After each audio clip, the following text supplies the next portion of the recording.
Episode 1334 of the Multifamily Collective. Today I want to talk about GPT-3, uh, generative AI, I guess written on the platform. That might be the wrong way to say that, but part of OpenAI. Um, what an interesting iteration this is, this GPT-3. It's the third iteration of GPT. And um, it's interesting. I wrote a blog post today. I didn't write it. Let me start there. I did not write a blog post today. I produced a blog post today. I posted it out to my blog, to my website, and also sent it out on LinkedIn. Uh, the the article. So I put in the prompt in OpenAI.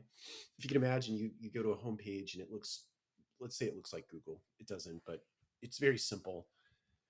There's a little box. You write in a prompt. My prompt was write a blog post about GPT and multifamily.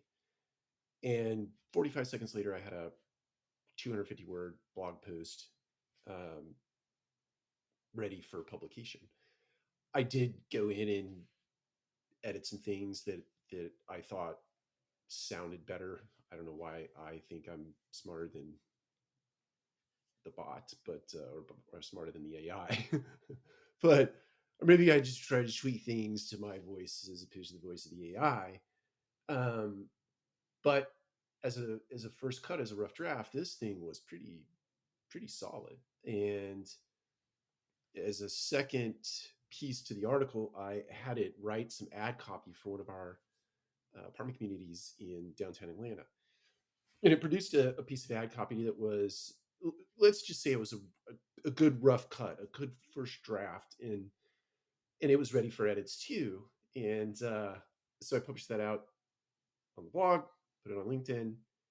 And Dom Beveridge, who I just adore, he wrote back this very interesting remarks. And I think I largely agree with everything that he said. It's, to the extent that everyone starts to use generative AI to produce content, whether it be ad copy or blog posts or whatever it is, it doesn't matter. The possibilities are endless. The article is largely about the possibilities that you can use this generative AI in multifamily. There are at least six good ideas in there, I think, roughly. But his main point is if everyone starts doing this, then you start to look like everyone else. And I largely agree with that. I guess I wholeheartedly agree with that. I think the way I look at this is the Ryan Holiday or somebody in the author's world or in an author's world said crappy first draft. I think SHIT was anyway. Crappy first drafts. I think the crappy first draft written by an AI and then retooled or edited uh, for either grammar or spelling, not spelling, but grammar, and then content organization and or illustrations, examples, personal stories, those things will have to be written in by the human. But I think this is an example of where a human and a bot can interact and collaborate to produce something of high quality. The AI generates the first draft.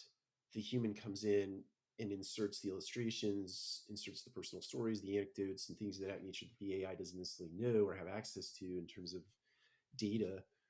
But maybe it does over time.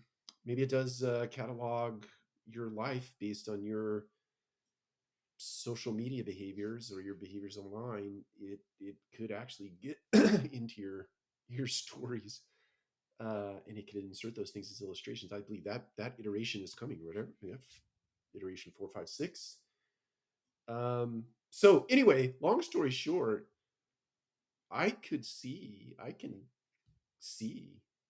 generative AI in the multifamily space making a real impact, and so long as there is a human component here that can tell the story of the community and insert it in the context of that first draft, insert it into the first draft in the way that is informative, it adds value to the creation, it's going to cut down the time that it takes to create a lot of content.